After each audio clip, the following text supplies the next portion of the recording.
En nombre de Vida Cámara y Pauta, les doy una cordial bienvenida al segundo encuentro del ciclo 2021 de Conversaciones con Vida, que hoy aborda el tema Los beneficios del reciclaje en nuestras ciudades.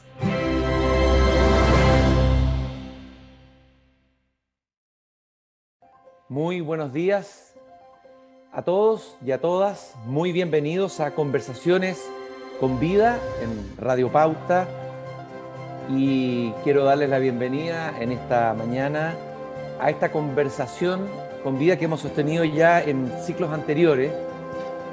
Agradecer a la Cámara chilena, a Vida Cámara, por acompañarnos en estas conversaciones con sentido, en tiempos donde necesitamos tanto sentido.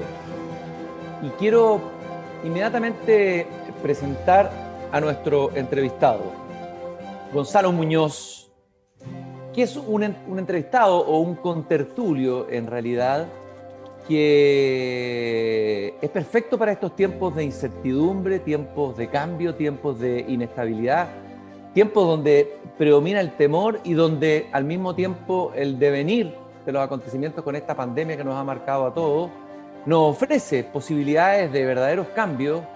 Y eso es lo paradójico en momentos de tanta dificultad. Gonzalo Muñoz es cofundador de Triciclo, una empresa muy pionera a nivel latinoamericano, pero también yo diría global, que ha revolucionado el tema del reciclaje en Sudamérica. El tema de Conversaciones con Vida es justamente el tema del reciclaje, en un sentido mucho más amplio. Vamos a hablar no solamente de reciclaje, de los beneficios del reciclaje en las ciudades.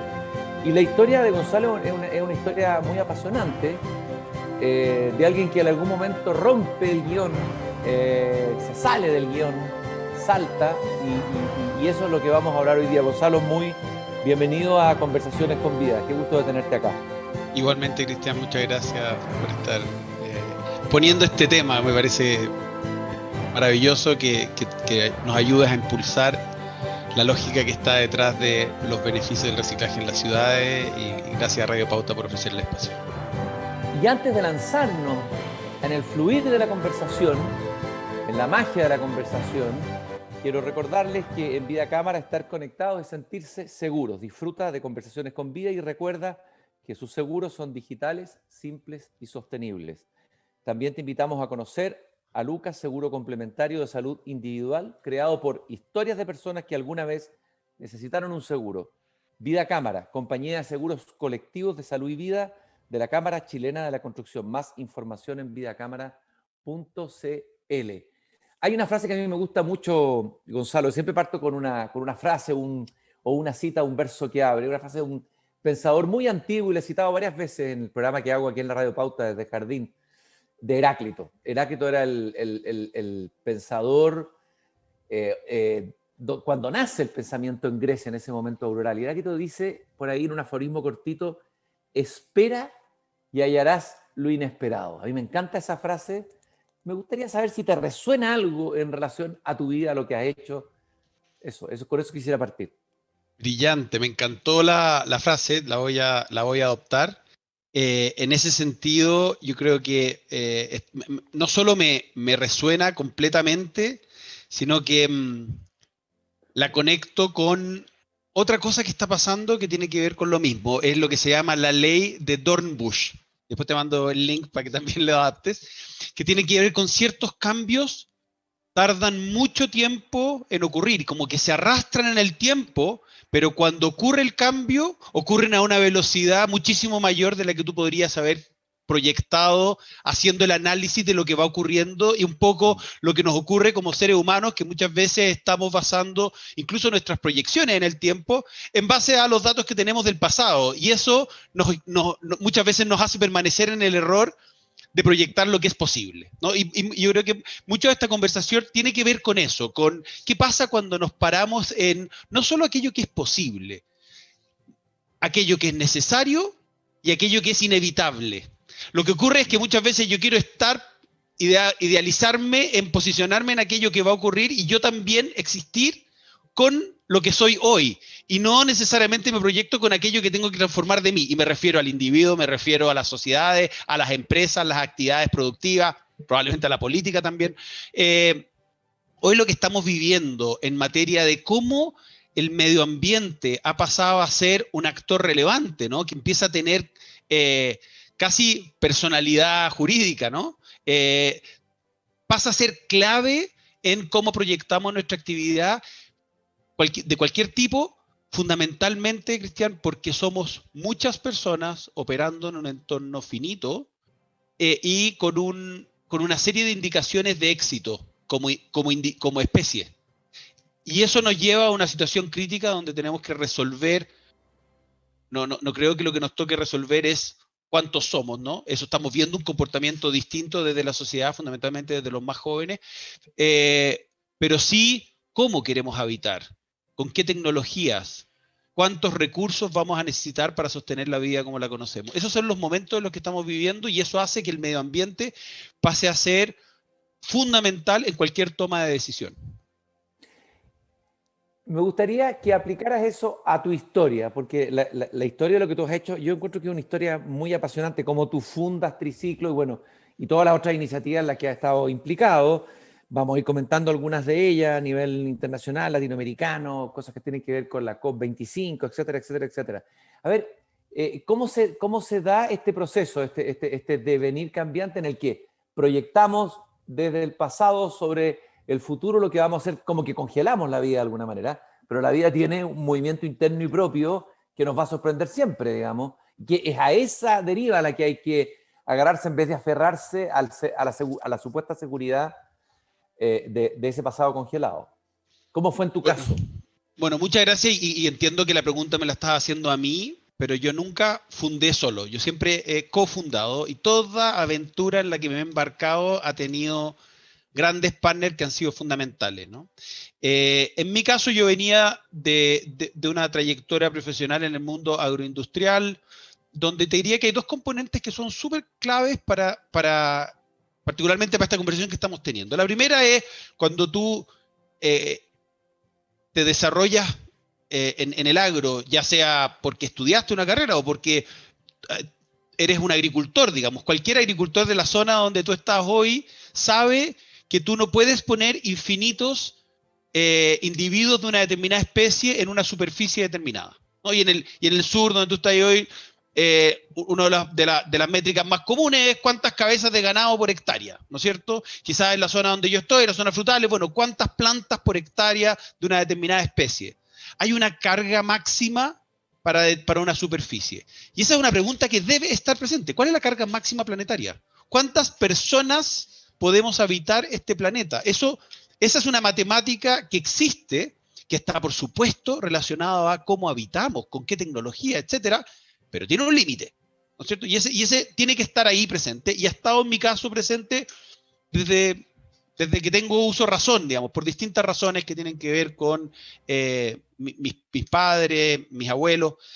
Pero luego me tocó desarrollar esta carrera en el mundo agroindustrial donde me especialicé en empacar alimentos, en procesar alimentos y en buscar, bueno, que la gente consuma lo que se entiende a veces como mejores productos, y después hay cuestionamientos respecto de qué es un mejor producto alimenticio, no solo desde el punto de vista del precio o de los componentes nutricionales básicos, cómo eso aporta a un modelo nutricional que es realmente sostenible en el tiempo, desde la salud de las personas, pero también desde la salud del medio ambiente.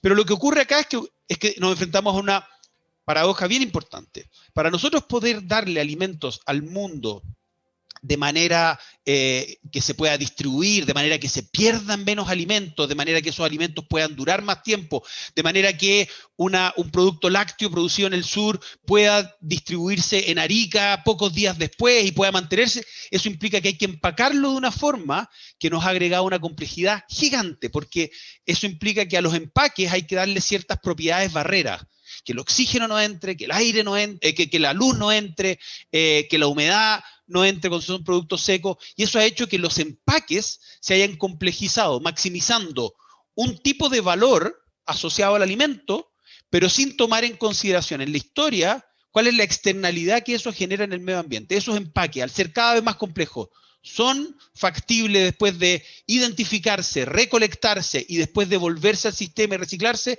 En un porcentaje muy alto, no.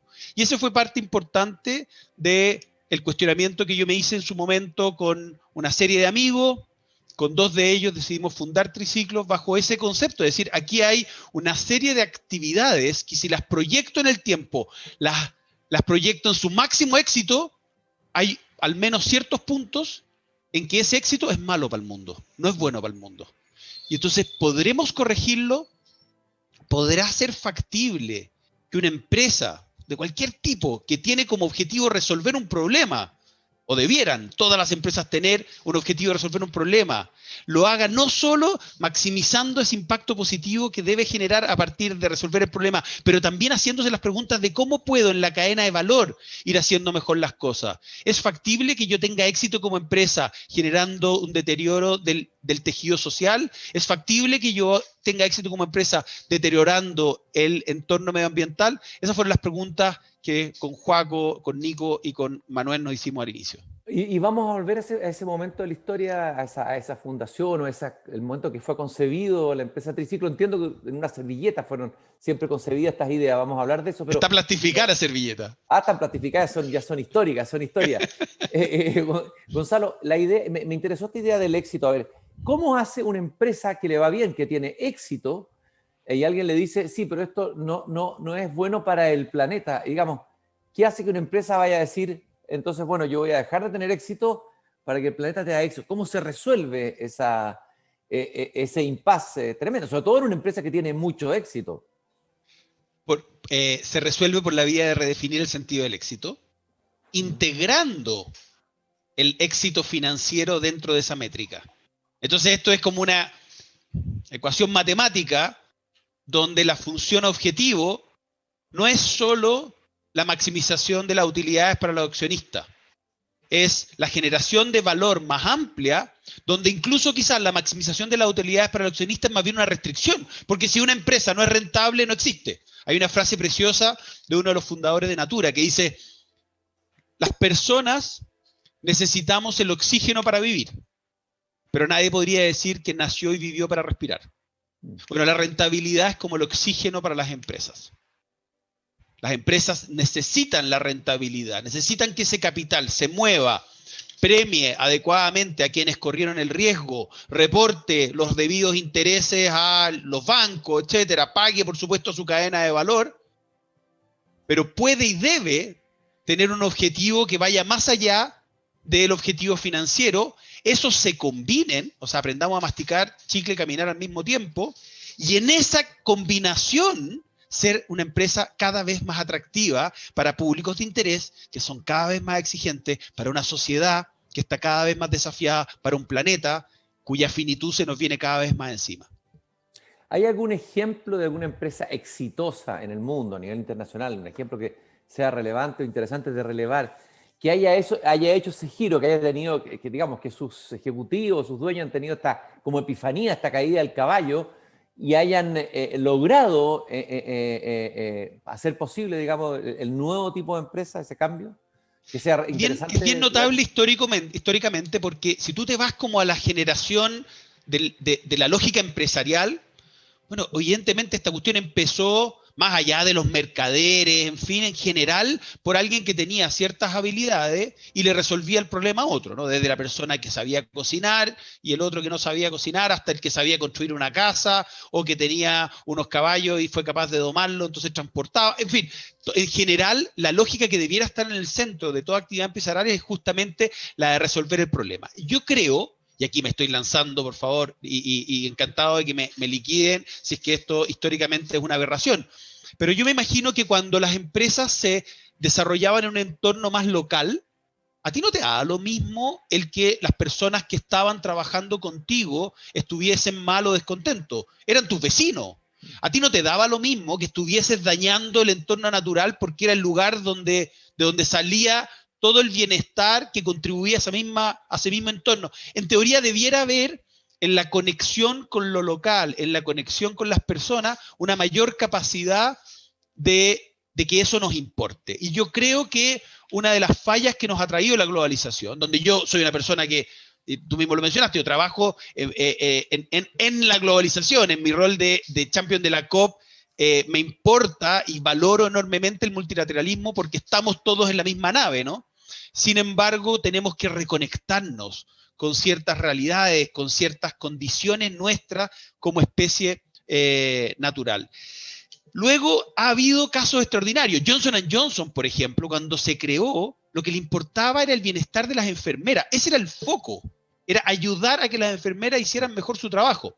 Después eso probablemente se fue distorsionando en el tiempo y hoy en día también en la lógica de que hay muchas empresas cuya propiedad está tan dispersa, a veces hace que cueste tener esos valores permanentes en el tiempo. Pero, por ejemplo, Patagonia, Natura, The Body Shop, Ben & Jerry's, son empresas que se crearon en el entorno de la década de los 70 y que han sido capaces de ser tremendamente exitosas en los múltiples ámbitos durante el tiempo y son algunas de los ejemplos más emblemáticos de las empresas B, digamos. Las empresas B tienen parte de su inspiración en mirar cuáles son aquellos casos empresariales en que el objetivo de la empresa, no solo la misión, la visión, sino que la forma de operar está basado en hacerte cada vez más las preguntas difíciles. Y es interesante porque esas empresas que te acabo de decir tienen historias muy concretas de cómo se fueron haciendo preguntas de, chuta, estoy comprando esto, este ingrediente, este insumo, que es re barato, pero me doy cuenta que hace daño. Vamos a generar todo un mecanismo para desarrollar e investigar cómo cambiar ese detergente. Te puedo contar horas de ejemplos específicos de esa empresa o de las casi 4.000 empresas B que existen en el mundo. Gonzalo, decíamos que, yo te decía al comienzo que la historia del nacimiento de Triciclo, que revolucionó el tema del reciclaje en América, la primera empresa B, entiendo, en la región, entiendo que es así, nace de alguna manera muy ligada al tema de la pérdida y del duelo, es decir, dos de las personas que estuvieron en el origen de la empresa mueren en el camino. Esto es bien impresionante como historia, a mí me impresionó cuando leí esa historia.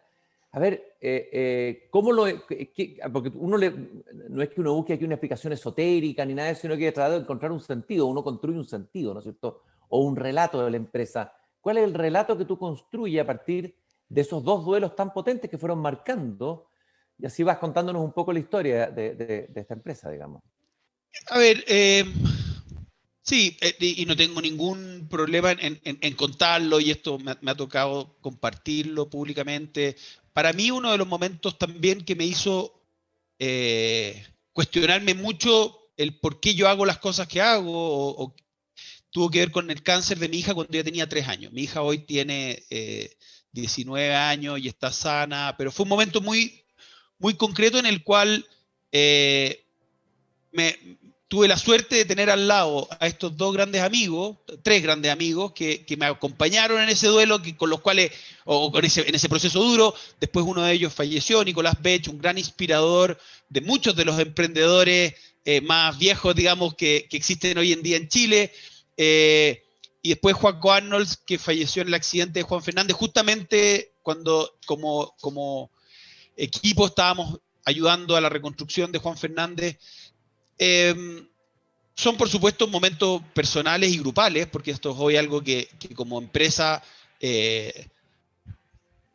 llevamos en nuestra mística, ¿no? A mí me encanta cuando ayer celebramos 12 años, por cierto. Triciclo fue fundado el 17 de mayo del 2009. Ayer celebramos 12 años y hay gente desde México, Brasil, Castro, y todos ellos saben de estos 2 personajes que ya no están y que no, de alguna forma te ayudan siempre a tener una mística, en mi caso súper importante, de decir, bueno, había ciertos sueños, ciertos conceptos, me encanta ver cuánto de eso se ha ido concretando, me encanta ver cuánto de eso se ha ido superado, pero por crece, pero también me encanta sentir siempre el que ciertos compromisos que tomamos desde el inicio, es importante mantenerlo, respetarlo. Hay un tema que puede ser un detalle, digamos, pero cuando esos compromisos que muchas veces son verbales, que arman la mística de la compañía, los pones en los estatutos, obliga a la organización, y la organización realmente tiene un horizonte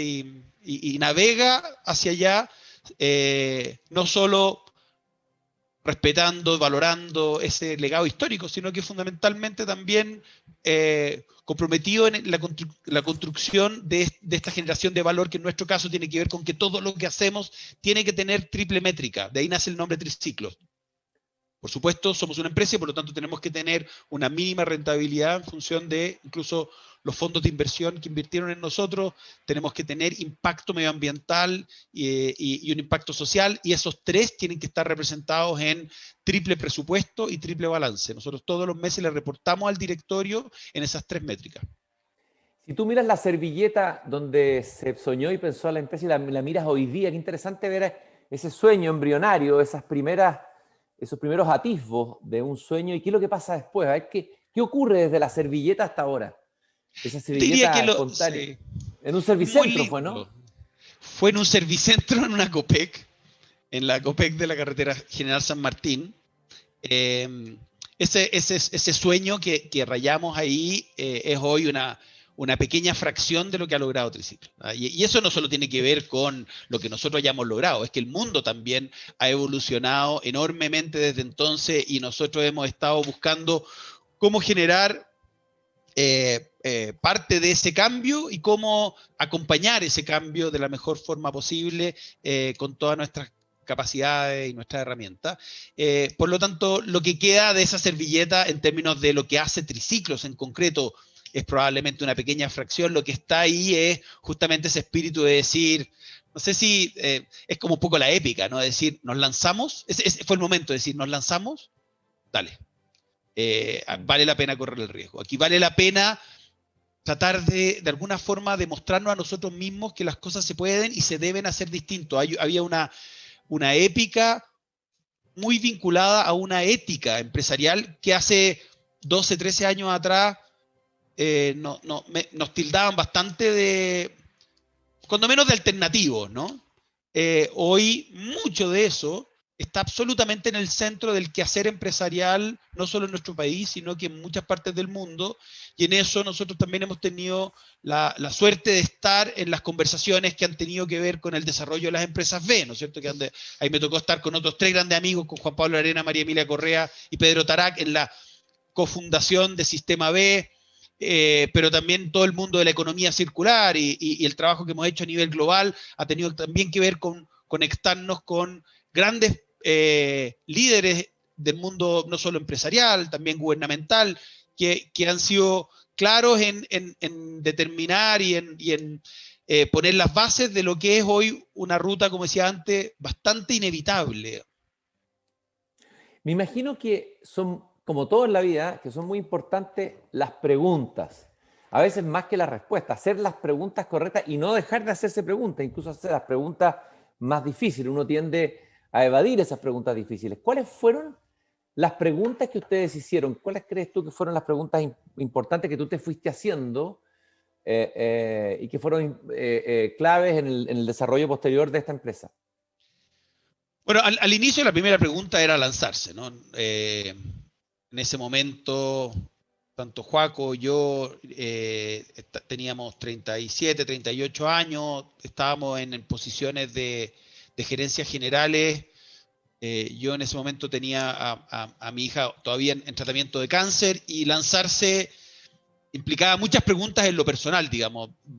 ¿Valía la pena correr ese riesgo? Pero la segunda tenía que ver con un poco lo que te decía antes de los estatutos, ¿no? ¿Vamos a comprometernos a esto o es un slogan? Y ahí una iteración muy interesante con nuestro abogado, en que le mandamos los estatutos, que nosotros creíamos que debían ser la constitución de la compañía, y él nos lo devolvía, decía, oye, pero esto que están poniendo acá, ¿para qué lo ponen? Bueno, porque es la esencia. Pero no lo pongan, pónganlo en un pacto accionista, en una carta lateral, no lo pongan en los estatutos, porque si lo ponen en los estatutos se van a ver obligados. Bueno, justamente de eso se trata, ¿no? Que nos veamos obligados, que no nos podamos hacer trampa en el solitario y atrevernos a lanzarnos con, primero, Triciclos nace con este objetivo de balancear estos tres ámbitos, ¿no? Y iteramos, yo te diría, unos 40 modelos de negocio distintos y fuimos cayendo en el mundo de lo que hoy se llama la economía circular desde la perspectiva de no solo el reciclaje o el compostaje, el reuso, la remanufactura, la retornabilidad, todos componentes que en ese momento aún eran bastante frágiles y que hoy en día ya empiezan a ser cada vez más centrales en los modelos económicos, y implicó el atrevernos a ponerlo, el entrar en un mundo donde, por supuesto, había ya una trayectoria larguísima de múltiples actores, desde, por supuesto, el trabajo que llevan haciendo durante décadas los recicladores de base, que ya a esa altura estaban cada vez más organizados y por lo tanto eran de alguna forma los actores de los más relevantes en este rubro, hasta las fundaciones que llevaban años trabajando en esto. En general a todos ellos les pareció bastante mal que aparecieran estos empresarios con ganas de remover el tema y buscar formas distintas de hacerlo. Parecía más bien una enorme amenaza. A esta altura podemos decir que probablemente estamos integrados y trabajando con ellos en todos los países donde estamos, pero eso significó tener que atravesar una serie de barreras y recibir bastantes tomatazos también. Bueno, eso tiene que ver mucho con los miedos, ¿no es cierto? Y curiosamente, esos miedos, el miedo de esos empresarios en ese momento, el miedo que después superaron, como lo estás contando tú, esos miedos impiden muchas veces ver los problemas que se instalan en las empresas y también en la sociedad, que a veces se meten los problemas bajo la alfombra y después estallan, ¿no? Bueno, en Chile lo hemos vivido, lo vimos en octubre, el estallido no es sino eso, todo lo que está pasando ahora son porque no nos hicimos las preguntas importantes que había que hacer en el momento preciso, las preguntas difíciles de las que estábamos hablando ahora. ¿Cómo ves tú eso? O nos hicimos los locos, Cristian. Yo creo que las preguntas han estado, las preguntas no son muy distintas. O sea, lo que estábamos hablando antes. La capacidad que tenemos todos de hacernos la pregunta de mis hábitos, mi actividad cotidiana, si la proyecto ad eternum, ¿es buena o es mala? Oye, esa no es una pregunta muy difícil y solemos hacernosla frecuentemente, o nos la suele hacer nuestra pareja, nos la suele hacer nuestros hijos, nos la suele hacer el médico cuando lo vamos a ver. Y lo que ocurre, y esta es una frase fundante de Triciclo, es que cuando tú identificas un problema tenés dos opciones: hacerte cargo o hacerte el hueón.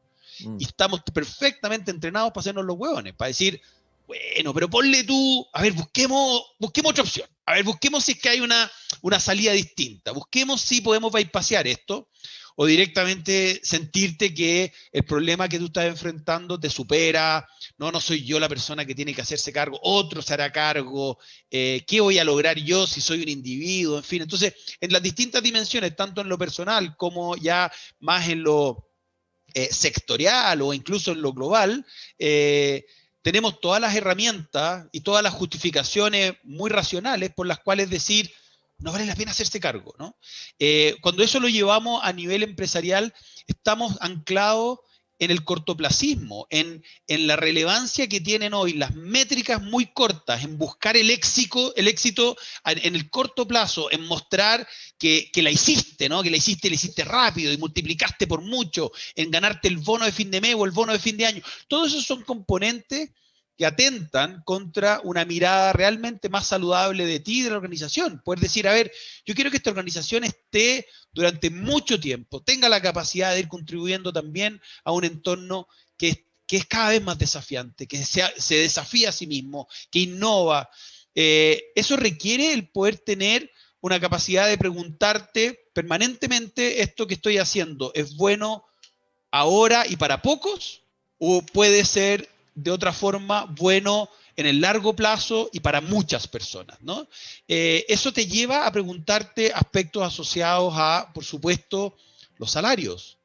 Te lleva a preguntarte qué pasa con los residuos de mi actividad, qué pasa con el origen de lo que yo compro, de dónde viene, y quién lo hizo, y cómo se transportó, cuán justo es eso desde el punto de vista, de nuevo, no solo de que a mí me sirvió porque pagué menos, o si eso lo proyecto en el tiempo, esto estalla. Yo creo que mucho de lo que estamos viviendo a nivel global, no solo lo que podemos estar viviendo hoy en Chile, son preguntas que han estado ahí durante mucho tiempo y como sistema hemos optado por hacernos los locos, asumir que se va a calmar, alguien más lo va a resolver, no es tan grave.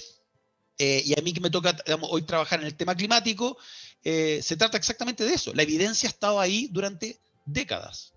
Y específicamente en el tema del reciclaje, ¿qué significa hacerse cargo hoy y dejar de hacerse el tonto en el tema del reciclaje específicamente?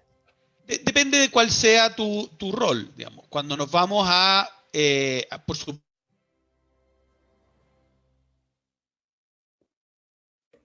antes de triciclos, me tocó muchas veces el cuestionar el que un empaque no era reciclable y si nosotros podíamos cambiar ese empaque por uno que fuera reciclable o una práctica que quizás ahora es menos habitual, pero en ese entonces era muy habitual, es que cuando tú estás diseñando un empaque, muchas veces una de las condiciones que más te importa es cómo se expone en la góndola del supermercado.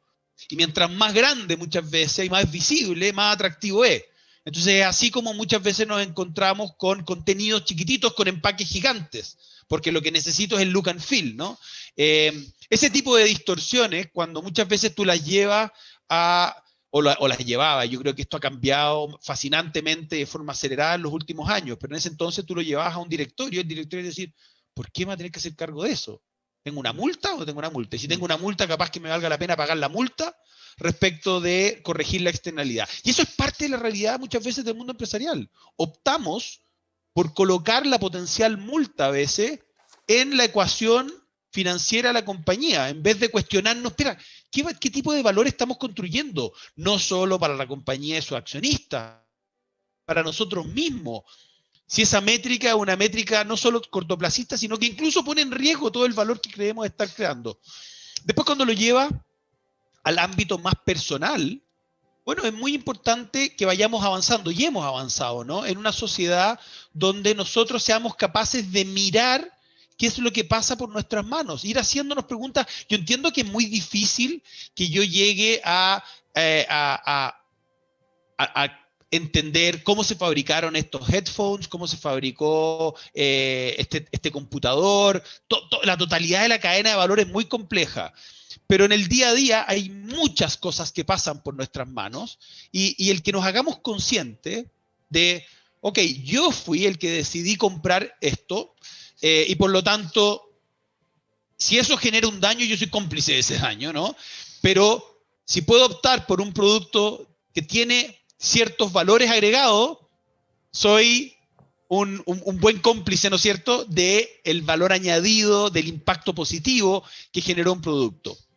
Yo entiendo que eso no siempre está al alcance de todas las personas, pero sí podemos hacer gestiones súper simples como, por ejemplo, cuando nos vamos al mundo de los residuos, aproximadamente la mitad de los residuos que se generan en tu casa, en mi casa, en la casa de casi cualquier chileno son orgánicos. Con el simple hecho de que yo separe los residuos orgánicos y facilite de alguna manera, y yo entiendo que si hay alguien que esté escuchando que diga, oye, yo vivo en un departamento chiquitito, no tengo ninguna posibilidad, pero si nos vamos a todas las personas que viven en los sectores rurales, o que tienen espacios más abiertos, o que tienen jardines, o que pueden eventualmente pagar un sistema de retiro de orgánico, el simple hecho de separar la mitad de tus residuos orgánicos, baja el problema a la mitad, devuelve toda esa riqueza natural a los ecosistemas, impide que esos residuos se descompongan y liberen gases metano, o sea, metano como gas de efecto invernadero, y fundamentalmente además estás limpiando de residuos orgánicos la otra fracción, por lo tanto que pasa a ser más fácil de manipular. O sea, con una acción, identificar los residuos orgánicos y manejarlos separadamente y haciendo un esfuerzo por compostar, entregar separadamente, lo que estoy haciendo es gigante desde el punto de vista de la problemática y ojo que otra cosa que pasa es que paso a mirar los elementos. Al observarlos, empiezo a decir, wow, y ese es uno de los impactos más lindos que ha generado Triciclos. La gente al acercarse a los puntos limpios, al acercarse a los recicladores de base, al aprender que ciertas cosas son reciclables y otras no, pasan inmediatamente a hacerse cuestionamiento respecto de, y yo podría cambiar eventualmente mis hábitos de consumo. Y cuando yo cambio mis hábitos de consumo, y eso es masivo, es detectado inmediatamente por las compañías. Y lo que ocurre ahí es que las compañías cambian sus diseños y cambian sus productos y sus procesos. Y en ese momento, además, pasa a ser más visible para el poder público y, por lo tanto, a partir de la acción de la sumatoria de las acciones de los individuos, logramos cambiar el sistema. Para estar conectados y sentirse seguros. Disfruta de Conversaciones con Vida y recuerda que sus seguros son digitales, simples y sostenibles.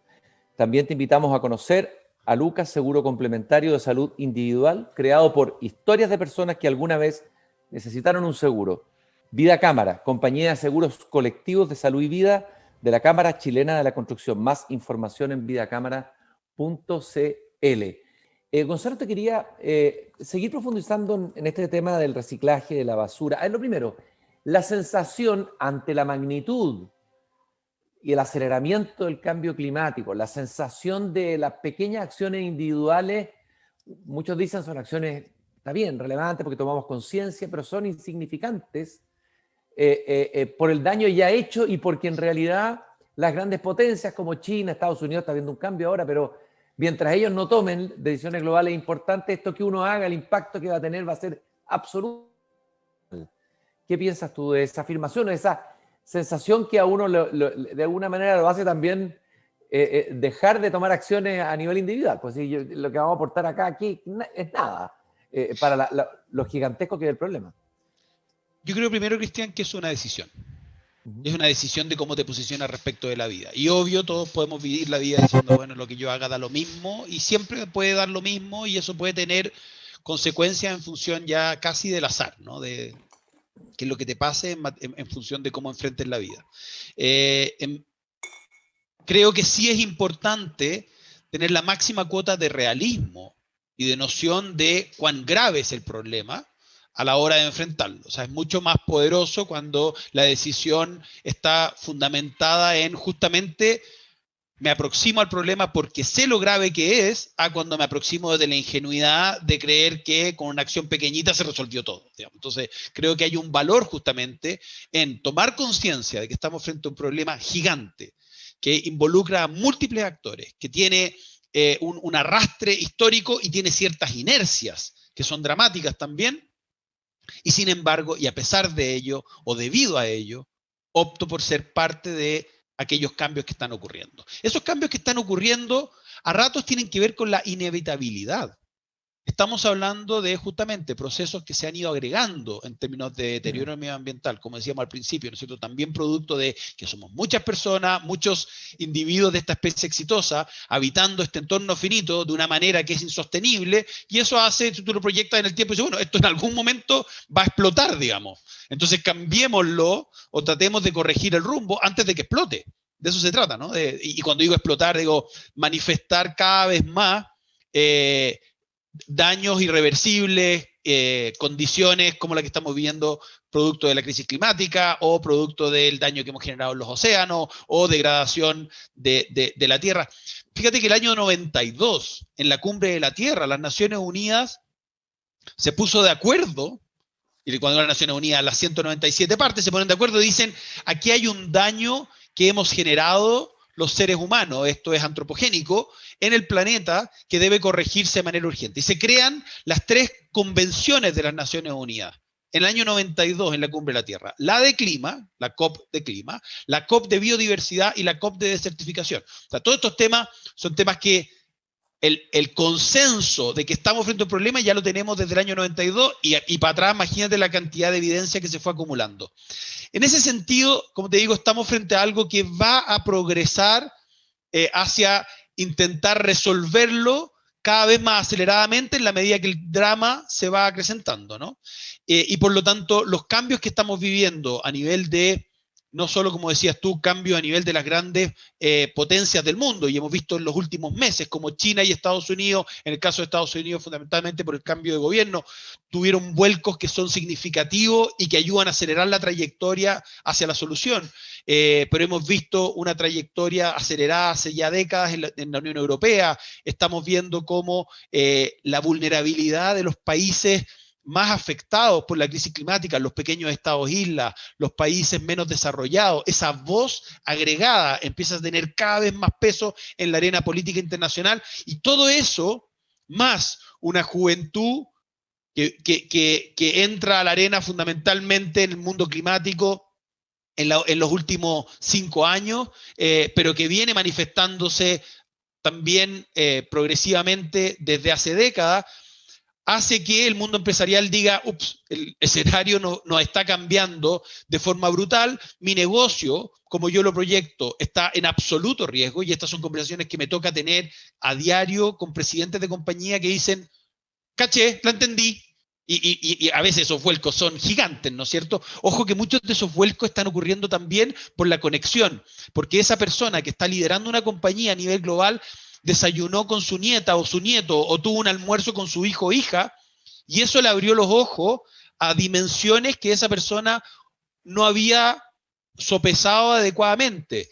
Todos esos cambios se juntan, son múltiples factores, por supuesto la sociedad civil manifestándose cada vez más, hace que el rol del individuo pese, porque efectivamente nada de eso ocurre si no hay individuos tomando conciencia y acción individual para poder sumarse a la acción colectiva. Los mayores cambios y los mayores aceleradores de cambio hoy están ocurriendo a nivel de el talento. Las empresas están fallando en atraer el talento que necesitan como lo hacían antes y hoy están necesitando cambiar su forma de relacionarse con el talento. El sector financiero, sin lugar a duda, hoy en día el sector financiero reconoce que es infinitamente más riesgoso el tener la plata puesta en una empresa lineal, de una empresa circular, en una empresa basada en combustibles fósiles, de una empresa de energía renovable, etcétera. Y después hay un aspecto que tiene que ver con el amor, con las relaciones, con lo que me empieza a importar, personas que me muestran cosas que de otra manera no las habría visto. Gonzalo, quiero volver al tema de la basura, digamos, por una frase que copié aquí, me parece que una entrevista, un artículo tuyo, no me acuerdo, pero que dice, me pareció muy interesante que la basura es un error de diseño que necesita ser corregido. Me gustaría profundizar en ese concepto. Bueno, esa es la frase fundante de Triciclos. Es como el lema, ¿no? El lema. Es el lema, de hecho es una frase con copyleft. Está registrada, pero para que todo el mundo la use, digamos. Y lo que está en el centro es que nosotros sí vamos corrigiendo los distintos diseños, el diseño como una declaración de intenciones, como dice William McDonagh, el diseño es la primera declaración de intenciones del ser humano, y nosotros diseñamos todo, ¿eh? Diseñamos esta entrevista, diseñamos nuestra agenda, diseñamos productos, diseñamos libros, en fin, y diseñamos modelos de negocio, diseñamos políticas públicas, hay un acto de creatividad en el diseño de una cadena que podría empezar con: yo diseño la forma de relacionarme con la naturaleza para extraer ciertos recursos que puedo requerir.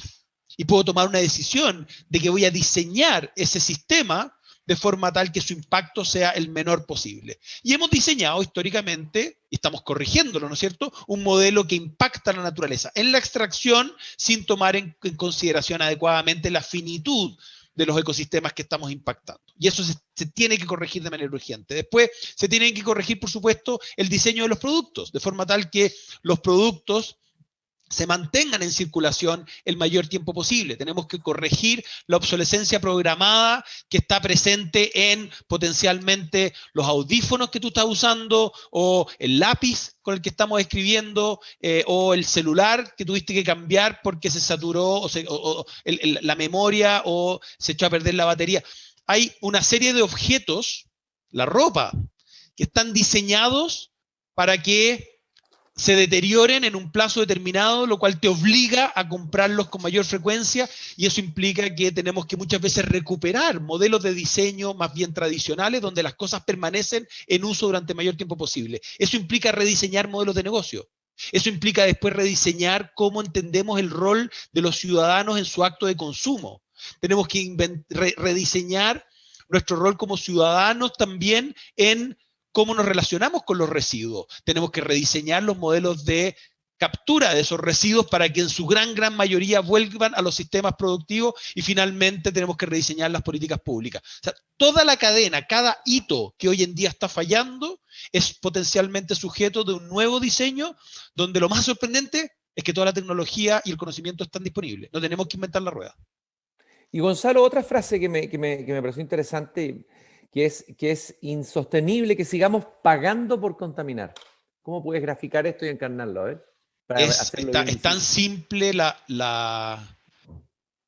Hay dos modelos que son muy claros en eso. Uno, efectivamente, es el tema del residuo. Bueno, en Chile tenemos la ley de rentas 2 que exime de contribuciones a un porcentaje muy importante de la población. Al eximirlo contribuciones, lo exime de cuotas de aseo y ornato, y por lo tanto se entiende que esas personas de forma directa no están pagando por el sistema de residuos, ¿no? Y ahí hay un problema grave, de nuevo, de un diseño de una política pública que genera muchas veces incentivos perversos y que debiera rediseñarse. Ahora, el sistema paga para que todos nosotros votemos y eliminemos esos residuos, y esos residuos sean transportados.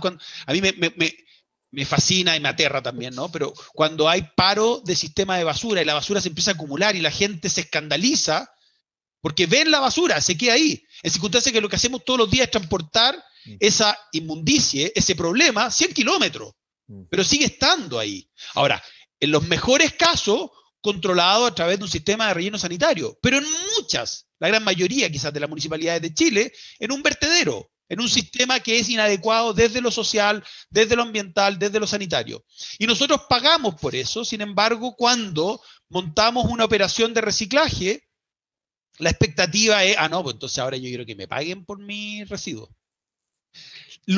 Un caso muy sorprendente que ocurre también a nivel global es lo que pasa con justamente el subsidio de los combustibles fósiles. La sociedad paga para que existan estos combustibles, ¿no es cierto?, que hoy en día mueven nuestra economía. Si eso es parte de la realidad. No podemos hoy en día bajarle el switch a los combustibles fósiles, eso nos para todo, pero sí tenemos que corregir desde ya el que estamos subsidiando como sociedad los combustibles fósiles que generan no solo la crisis climática en un porcentaje mayor, sino que genera las enfermedades respiratorias que después tenemos que pagar de nuevo a través de los sistemas de salud. Es un ejemplo precioso de la estupidez humana. No, impresionante. Bueno, y nos vamos a ir dando cuenta cada vez más cuando miremos desde el futuro al pasado. Este absurdo va a ser cada vez más visible y nos va a hacer reír, pero claro, nos va a hacer reír con algo que es todavía no. trágico. Espero nos riamos más adelante. En este minuto es trágico, realmente trágico. Es tan absurdo que en ese sentido te decía yo de reír. Ahora, entiendo que Chile es un país que tiene, también lo has dicho, lo han dicho otras personas, tiene todo para convertirse en una economía circular. Eso sería interesante que los chilenos todos tuviéramos esa conciencia, que nuestros dirigentes políticos, los que decían las políticas públicas, o sea, ¿en qué sentido Chile es un país, por decirlo así, privilegiado, potencialmente para generar una economía circular? Y ojo, Cristian, yo diría Chile se está convirtiendo cada vez más en un país líder en esta materia. Obviamente lo que nos ocurre siempre es que la velocidad del cambio no va acorde con el sentido de urgencia y no va acorde con lo que querríamos que fuese, ¿no es cierto?, la velocidad de ese cambio. El primer factor que es súper importante es que en Chile, a diferencia de otros países, esta temática que estamos conversando no es una temática que esté teñida políticamente. Es algo que hace sentido de manera bastante transversal, ¿no? Hace sentido desde el punto de vista de que nos importa en general a todos, ¿no es cierto?, un desarrollo que sea sostenible, armonioso con el medio ambiente. Entendemos las fragilidades, como a veces no se entiende necesariamente en otros países.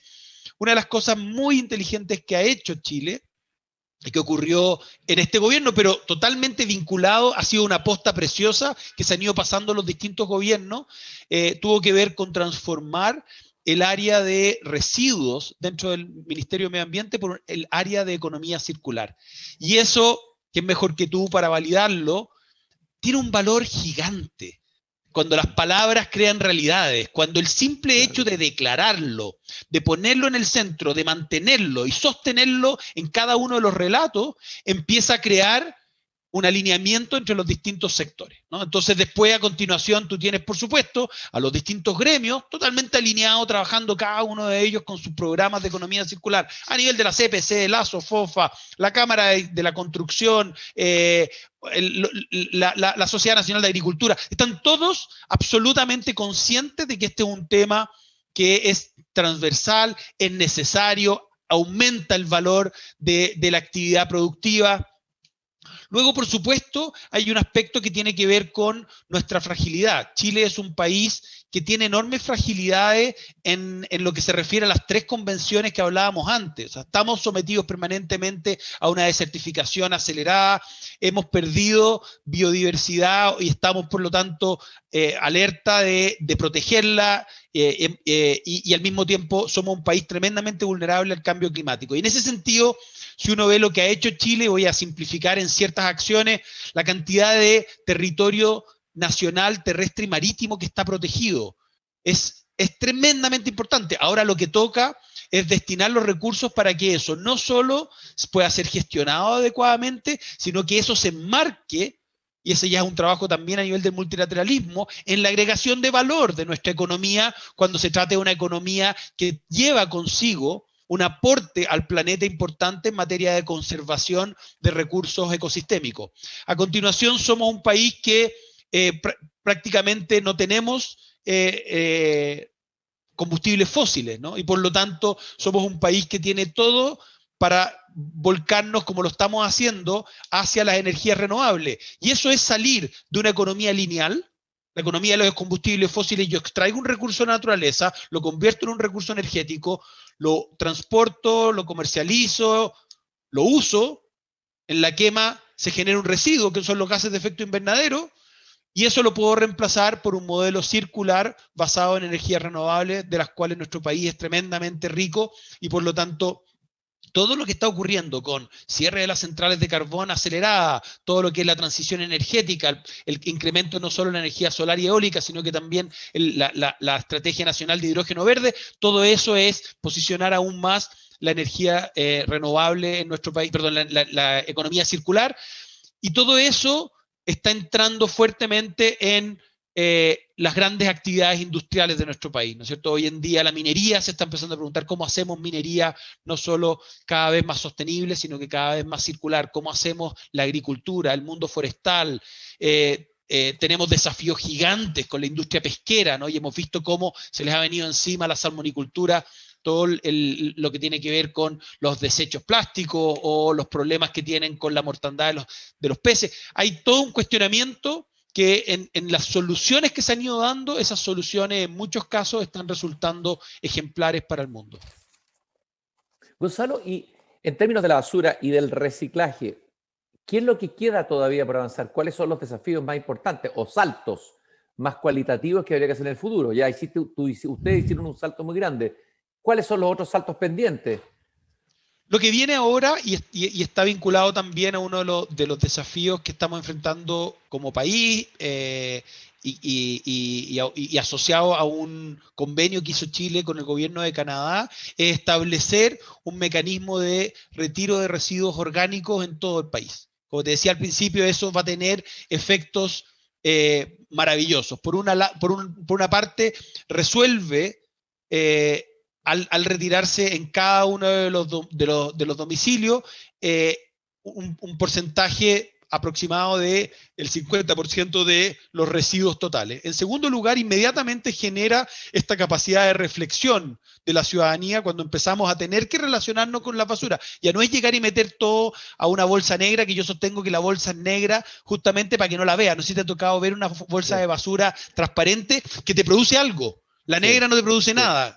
Bueno, que lo empecemos a ver, que limpiemos la fracción inorgánica de residuos orgánicos y por lo tanto esa fracción inorgánica empieza a ser más fácilmente manejable, que se establezcan los modelos de recolección diferenciada. Ese va a ser un salto realmente relevante para todo el sistema de reciclaje a nivel nacional. Después tenemos, por supuesto, un problema, un desafío mayor en articular adecuadamente el tema de los plásticos, donde muchas veces nos estamos focalizando en la fracción de los plásticos que tiene mayor capacidad de ser reciclada, a la cual lo que hay que hacer es ponerle una meta ambiciosa y exigir, incluso a través de la ley REP, que las empresas recolecten esos materiales y los devuelvan, los que tienen industria, y muchas veces se nos están pasando por la vista esos plásticos más complejos de los que te hablaba al principio, que se necesitan para la industria porque son los que tienen las barreras, pero donde hay que poner un fuerte componente de innovación en el empaque, innovación en el modelo de negocio,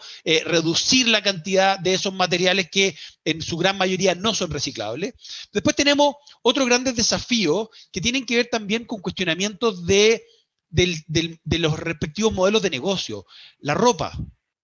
Es impresionante la cantidad de ropa que se desecha a nivel global. Y eso tiene que ver con el fast fashion. Y estamos viendo cómo se están posicionando modelos de negocio tremendamente rentables y que están creciendo en términos de renta, reuso, remanufactura, donde ahí hay un desafío que también es múltiple desde el punto de vista de que se necesita un alineamiento, por supuesto, del sector productivo, de lo que implica estar importando muchas veces prendas textiles que tienen bajísima durabilidad. Después hay un desafío que no es menor con los productos de la medicina. La pandemia en el aplanamiento de la curva del COVID ha generado otra curva, ¿no es cierto?, que ha tenido que ver con los desechos hospitalarios, las mascarillas.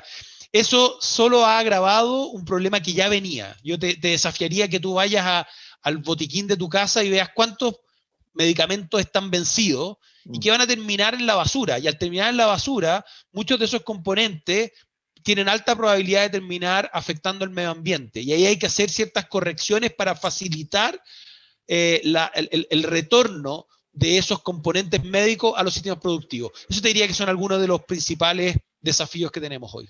Hablaste de la pandemia, Gonzalo. ¿Cuál es tu mirada de la pandemia?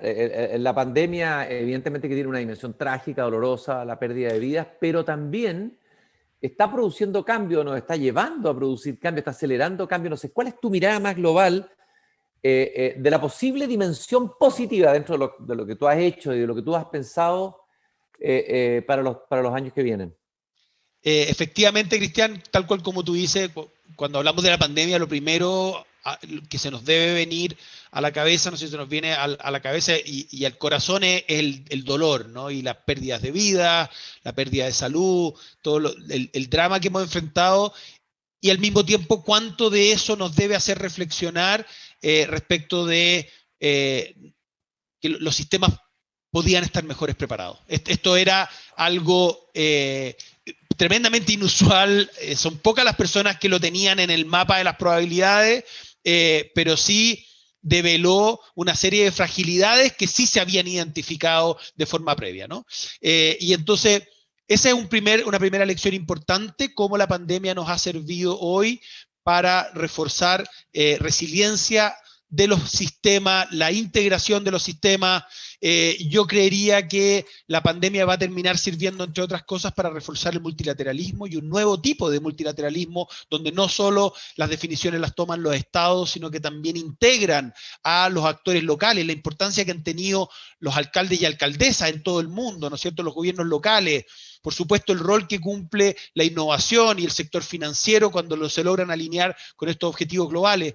Pero después, hay otros dos elementos que son impresionantes, ¿no? El primero, que es bien lógico, la pandemia ha servido para colocar la ciencia en el centro y ha demostrado cuán peor han reaccionado aquellos líderes que no fueron capaces de entender, reconocer, validar, escuchar a la ciencia, ¿no? Cualquiera de las dimensiones que los haya hecho darle espalda a la ciencia, en su gran mayoría son líderes que han quedado en evidencia en su torpeza y el resultado de su torpeza ha sido un incremento en el daño, en el dolor, etc.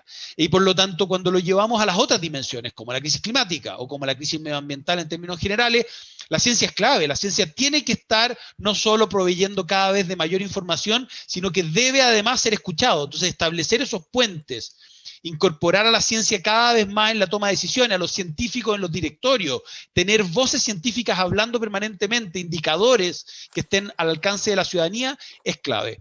Pero después ocurrió también con la pandemia que el mundo se detuvo. Al detenerse el mundo, se fragilizó aún más la economía de los combustibles fósiles. Y si tú miras las curvas de trayectoria de los precios, del consumo, pero también de las inversiones en los combustibles fósiles, eso generó una sacudida en el modelo de la energía global, al punto de que hoy, 18 de mayo, la Agencia Internacional de Energía, por primera vez en su historia, lanzó un reporte que alinea al sistema energético global con los 1,5 grados como máximo nivel de temperatura, de incremento de temperatura global. Eso es un hito histórico donde las declaraciones de la Agencia Internacional de Energía, validado por todos los Estados miembros de esa agencia, dice, por ejemplo, que a partir de ahora hay que dejar de invertir en cualquier tipo de extracción de combustibles fósiles y que tenemos que enfrentar en esta década la transición energética y el desafío quizás más monumental que hemos tenido como humanidad,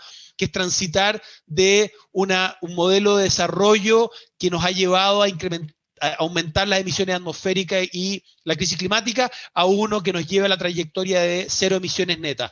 En estos 2 años, Cristian, se decarbonizó la matriz energética global desde lo conceptual, y lo estamos viendo en Chile con el cierre de las centrales de carbón y con cómo está avanzando las renovables, eso está pasando en todo el mundo. 2, se decarbonizó las finanzas. Mira el dato, el 2014 el secretario general de las Naciones Unidas celebró que había 100 billones de dólares comprometidos a explicar su exposición al riesgo climático, es lo que se llama el carbon disclosure, el climate disclosure, ¿no? ¿Cuánto estaban expuestos al tema climático? 100 billones. Hoy, 18 de mayo, tenemos 72 trillones de dólares comprometidos a financiar la transición climática a las emisiones netas cero al 2050. Es un cambio que ha ocurrido además fundamentalmente en el último año, donde de tener prácticamente cero compromisos globales de carbono neutralidad al 2050, hoy tenemos más de un 80% del PIB del mundo comprometidos a carbono neutralidad al 2050. Toda esa trayectoria ha ocurrido durante el COVID y muchos de esos componentes debido a lo que el COVID nos mostró y debido a nuestra creciente capacidad de incorporar decisiones distintas para resolver esta crisis climática que se mantiene más allá de la crisis del COVID. Impresionante las cifras y los datos que estás dando, Gonzalo. Qué importante es tener presente eso, porque uno puede mantenerse en el pesimismo absoluto, pero estos son como brotes de esperanza. También hay que sostener la esperanza, alimentar la esperanza, porque el pesimismo además te puede llevar a decir ya no podemos hacer nada, ¿no? Me parece importante agregar todos estos elementos para tener un horizonte de esperanza. Yo te quiero agradecer, Gonzalo, esta apasionante conversación que espero seguir sosteniendo. Le quedaron muchos temas todavía para conversar y debatir. Agradecer a todos los que nos han acompañado hoy día en esta conversación. Conversé con Gonzalo Muñoz, cofundador de Triciclo, una historia que parte en el estudio de agronomía de la Católica, con 2 padres muy comprometidos con estos temas de los que hemos estado hablando. Jimena Abogavir, con la cual tuve la posibilidad de conversar también en una conversación parecida a esta. Juan Carlos Muñoz, esta historia de estos amigos que apuestan por un sueño, tú quieras, tomas la posta, que ahora se retoma, se amplía y toma un horizonte mucho más amplio que la que tuvo al comienzo. Son estas historias positivas las que nos hacen creer, además de que tenemos futuro todavía por delante, tenemos presente, tenemos futuro, ¿no es cierto? Y derrotar a veces un cierto pesimismo ambiente que nos puede paralizar en vez de comprometernos con entusiasmo con el mundo que viene. También queremos recordarle a todos ustedes que en Vida Cámara estar conectados es sentirse seguros. Disfruta de conversaciones con Vida y recuerda que sus seguros son digitales, simples y sostenibles. También te invitamos a conocer a Lucas Seguro Complementario de Salud Individual, creado por historias de personas que alguna vez necesitaron un seguro. Vida Cámara, compañía de seguros colectivos de salud y vida de la Cámara Chilena de la Construcción. Más información en vidacámara.cl. Gonzalo, te mando un gran abrazo. Muchas gracias por el regalo de esta conversación en esta mañana, cuando son exactamente las 10:03. Nos pasamos 3 minutos, pero valía la pena hacerlo. Muchísimas gracias, Cristian. Que esté muy bien y muy agradecido de esta oportunidad y feliz de seguir aportando en esa ruta de optimismo con una buena cuota de realismo. Y los invito a una próxima conversación con Vida, ojalá muy pronto aquí en Pauta. Muchas gracias, muy buenos días.